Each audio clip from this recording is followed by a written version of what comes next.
India, is like this classical, I like to say we are the elephant that can dance. And hopefully, I believe the next 2 decades belong to India, largely because of just demographics and where we are, right place, right time, etc. And many founding stones, founding blocks are in place.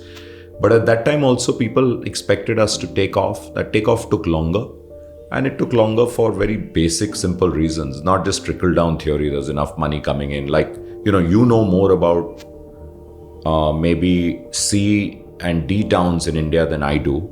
I grew up largely in Delhi and I went to Ahmedabad to study. You grew up, like you shared with me, in Indore, very interesting, but you went to much tinier places to promote your product. So you know that and you can feel it. That is now, there is so much money there. And most importantly, there's exposure. Yes. And hence there's aspiration. And you're saying, I want to do that. So today, if you see youngsters in any part of the country, they dress no differently from youngsters in Bombay and youngsters overseas. Yeah. And why not? They have the money and they want to. Or spending on travel, which is obviously what we do, or entertainment. It's all the same.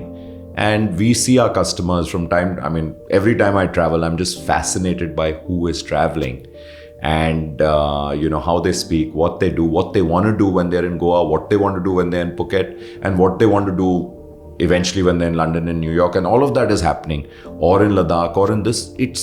That's the emergence of a country, and that is what we are doing. We are breaking into the worldwide scene with $2,000 per capita income, not 6,000. And the beauty is, on the internet, we're going to do it much faster than China. Because we have building blocks in place. We have the best payment infrastructure in the world. And it's phenomenal how easy it is to make payments today. And we have 5G. Yeah. And you have a massive computing power in your hand. So ho gaya, and then you have the aspiration, you just connect the dots, we're just going to explode. So I think it's India's really, really time now.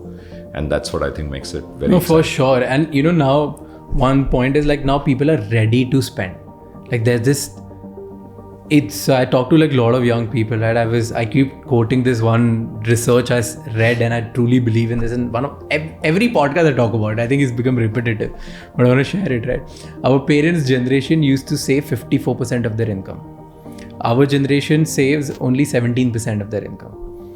So the difference is what they're spending on their life right now.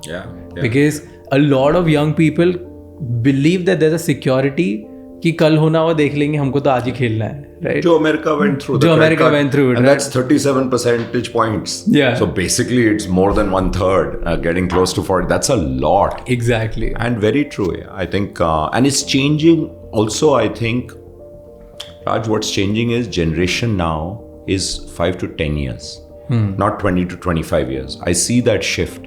I have a brother who's much younger than me, 15 years younger than me. And I see he's actually closer to the kids than me. In age, we're exactly the same difference, but they're closer the way they think.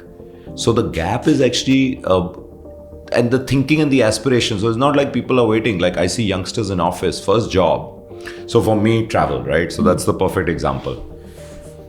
Our parents took a few holidays. I come from a classic middle class background, but my dad was in service. My mom taught all her life.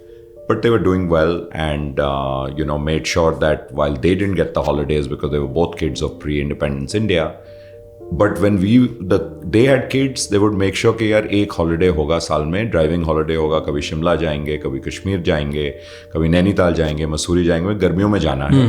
And sometimes, of course, it was Bhua's house here and, all of that stuff. Our cousins were over and we were happy because that's all we knew, right?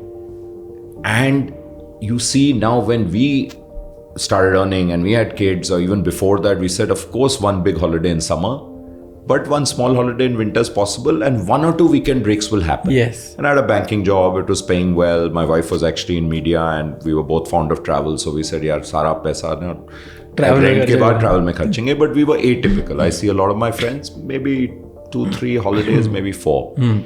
The generation now, youngsters who are earning, this is the extreme example. We had a young girl who joined us, lady, and I was talking to her in immersion. And I said, who takes more than, one of my favorite questions is, who takes more than 10 breaks a year? She kept her hand up. So, wow. And many people had their hand. I said, okay, 15. This girl was recently married and her husband take 52 breaks a year. Every weekend they go. get on to either a train or a bus or a bike and go somewhere. If it's a long weekend, Friday night they leave. Monday morning they come straight to office break. That's an extreme. But the average is, we are talking about half a dozen breaks. The average person is saying, yeah, long weekend hai chalo. It's great for our business. But it's also changing India. Yeah. People are saying, yeah, you have to spend, they've made up their mind they're not going to buy a house. It's the renting. Yes. My brother's from the same generation, 15 years younger. He said, I'm not going to buy a house.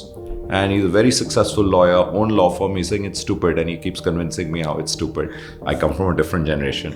Maybe a car. Many youngsters now are growing up, not learning to drive, which I think is a little crazy. It's a life skill. But they don't. They think, क्यों चाहिए?